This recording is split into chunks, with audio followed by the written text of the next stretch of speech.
डालाई भाई रंगावा पटोके एने उने भगतिया बहुजी छोटोके आजू तो डालाई भाई रंगावा पटोके सटे नहीं दिल जोरी डापतिया देखी पिचुकारी भौजी का पतिया लहंगा उठा के या कितना पतिया देखी पिचुकारी भौजी का पतिया लहंगा उठा के या कितना पतिया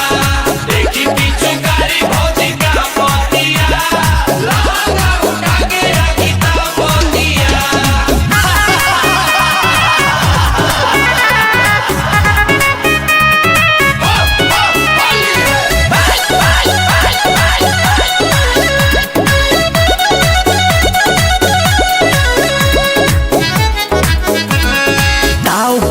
भाव खाले हर साल होली में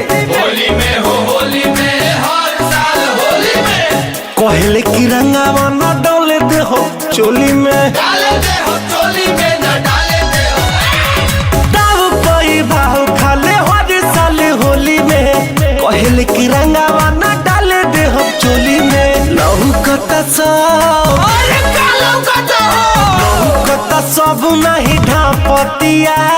लहंगा उठा के या कितना पतिया देखी पिचुकारी भौजी का पतिया लहंगा उठा के या कितना पतिया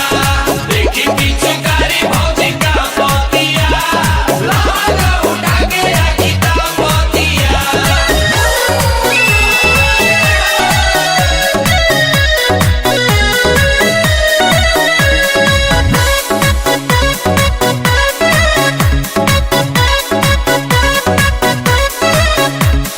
मुन्ना रितेश्वरी सुधौला जगोप से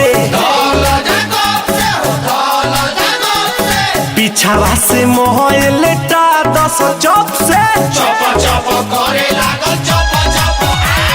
संजय प्रमोद छोटन धारस गप से पिछावा से मोहल टा 10 चौक से अखिए से मामन करे सही जीत अखिए से ना पतिया